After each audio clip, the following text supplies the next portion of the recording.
आज आपण बनवणार आहोत अशी एक रेसिपी जी टेस्टी तर आहेच, हेल्दी पण आहे आणि सगळ्यात महत्त्वाचं म्हणजे झटपट तयार होणारी आहे।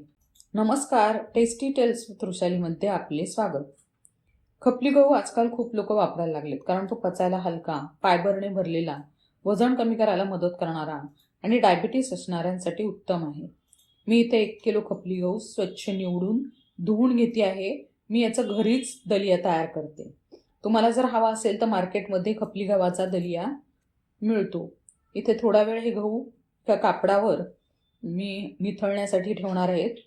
10 मिनिटच ठेवायचा आहे गहू आपल्याला आणि लगेचच ओलसर असताना त्याचा आपण मिक्सरला जाडसर रवा करून घेणार आहोत, म्हणजे आपला खपली गव्हाचा दलिया तयार झाला। आता हा दलिया थोडासा आपण उन्हामध्ये ठेवायचा, त्याला ऊन द्यायचं, म्हणजे मग तो व्यवस्थित बराच काळ टिकतो। आता इथे रेसिपीसाठी मी 1/4 वाटी खपली गहू घेतला आहे।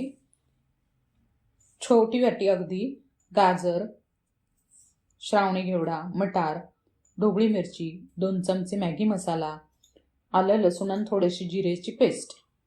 आता याला आपण फोडणी देऊया। फोडणीसाठी एका कुकरमध्ये मी थोडंसं तेल घातलेलं आहे आणि यामध्ये आपण आलं लसणाची पेस्ट छान परतून घेऊया।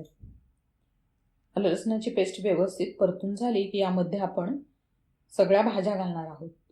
भाज्यांचं प्रमाण तुम्ही इथं कमी जास्त करू शकता किंवा आणखी दुसऱ्या भाज्या तुम्हाला कुठल्या आवडत असतील तर त्या सुद्धा यामध्ये तुम्ही घालू शकता।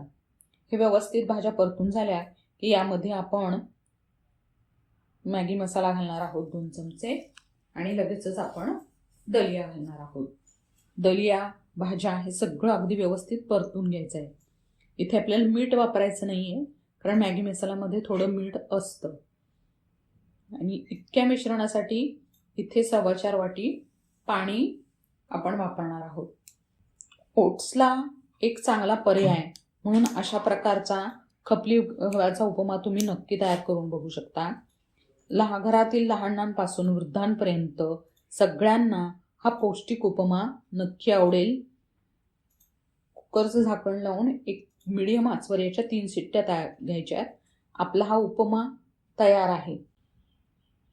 नाश्त्यासाठी किंवा रात्रीच्या हलक्या जेवणासाठी एक पौष्टिक, रुचकर असं ही रेसिपी आहे। तर कमेंटमध्ये तुम्ही मला नक्की कळवा की ही रेसिपी तुम्हाला कशी वाटली। चॅनलला सबस्क्राईब करा, व्हिडिओला लाईक करा आणि शेअर करा।